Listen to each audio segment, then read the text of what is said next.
छोट छुआ जितेबाला भी घरे था निश्चित भाव में सजग रुथे कि व्यतीत भी एमती केतबे जिते गोटे छोट छुआटी खटरू कि कौटी गोटे चढ़ुला से खसी पड़ी कि सैक्लिंग कला बेलू से पड़ जाए पड़ जाइए तार ये कोहुनी पाखे माड़ हुए। चलते जाना जब कोहुनी पाखे गोटे छोट छुआर माड़ हुए ताहले मोस्ट कॉमन फ्रैक्चर कौन हो पार से फ्रैक्चर रे कौन आम करवा उचित।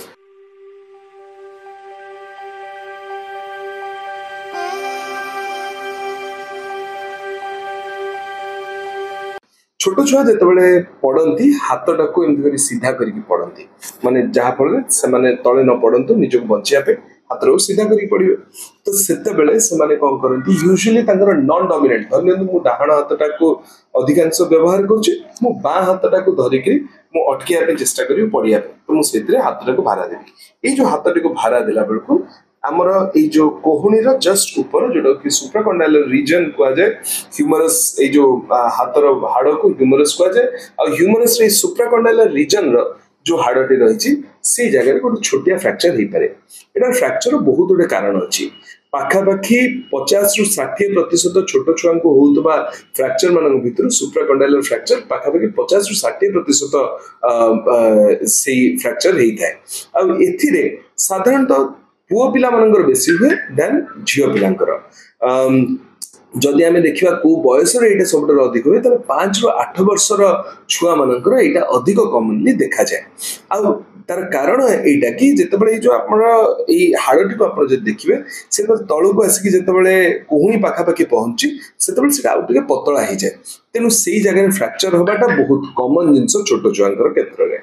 यही जो फ्रैक्चर हुए ये फ्रैक्चर हवा फल कौन हुए ना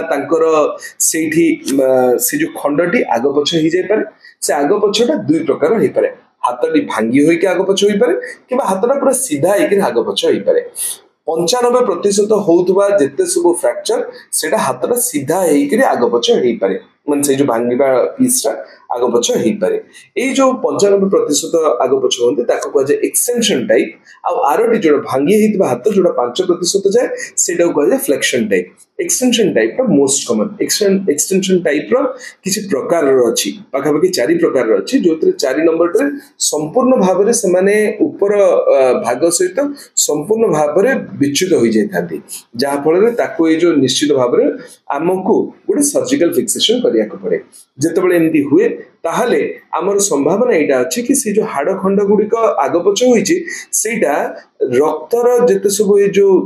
माने धमनी से पाखे जाऊँ ब्रेकियल आर्टरी जाऊँ इंजुरी करें जहाँफल रक्त संचार कमी जाए तेणु हाथ गुड़िक पूरा पेल पेल कलर हो कि ये देखा रक्त संचार नाम रेडियल पल्सेशन फील करें तेणु से गोटे इमरजेंसी कंडीशन। या छड़ा कौन हो पारे ना सेटा जेहेतु आग पछ होई पाखे आम जाऊँ जिते सब नर्व से नर्व को भी इंजुरी करें जोटा कि छोट छुआ गोटे माने गोटे डेंजरस आ गोटे इंपोर्टेंट कंडीशन। तेणु ये कंडीशन जब आसी छोट छुआटी सी जो एमती गोटे इंजुरी होती से बहुत डिस्ट्रेस सी कांद तार से खाइबनी ये करबनी आ बापा माँ जिते चेष्टा कले भी बुझे भी पारे कि आने भी निजे गोटे जो मेंटल स्टेटा गोटे आसबनी। मोर मुझे गोटे अभिज्ञता कह कि अल्प दिन भितर मुझे गोटे छुआटी को देखिली जार बयस 3 वर्ष से पड़गला तार हाथ भी सेमती भांगी जाइए बापा माँ देखिले देखी सारापर से विश्वास करने राजी नुहति कि तार हाथटी भांगी जाइए मुझे बुझाई चेष्टा कली से कहले कि ना यहाँ तो मत लगुच लगी ये कर स्टिल जहाँ भी हो परवर्ती समय आम बुझे पार्लु बुझे पारिकी छुआटी को ऑपरेट कलु ताहले चलतु बुझा आम कौन कौन कर यूजुअली यार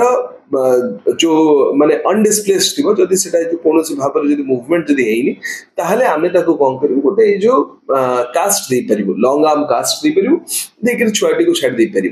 किंतु जदि जो सेटा डिस्प्लेसमेंट टिके भी अच्छी जोटा आमर टेक्स्ट आमर जिते सब रिसर्च कहूँ कि ऑपरेट कर दिखाँ केमती ऑपरेट करेंगे पिनिंग कराए कौन प्रकार ये जो इनसिशन दिज्वनी कौन प्रकार खंडिया हेनी डायरेक्टली या ऊपर गोटे खाली पिन दिज्व यही कड़ू यूजुअली यही कड़ू दि जाए बहुत रेयरली जदि जो स्टेबल हुए ताले भीतर आड़ू ये मझी आड़ू भी आम जो पिन दे पारू क्रिस क्रॉस पिन देले से कौन हम ना तार जो डाहाण बाँ हो एमती रोटेशन किसी हो आग पछ हो पूरा सड़क हो जाए या छड़ा आम से छुआटी को आमे गोटे जो बेटर मोबिलिटी दे परिबो जदि आमे सेमति न करू ताहले कोन हे पारे कि तांकर गोटे क्यूबिटस वायरस डिफॉर्मिटी बा गनस्टॉक डिफॉर्मिटी हुए जोतरे कि हातटा एमिति हे जाय पारे आउ जदिओ सेतिर तर फंक्शन रे किछ असुविधा हुएनी किंतु এটা গোटे कॉस्मेटिकली भारी खराब देखा जाए तो बहुत गुड़े लोक से भी प्रॉब्लम हुए किंतु फंक्शनली तांकर किसी असुविधा हुए नहीं ए क्यूबिटस वायरस डिफॉर्मिटी एगुड़ा सब तक आम बंद करने आम ऑपरेशन करदवा उचित आउ आपण जदि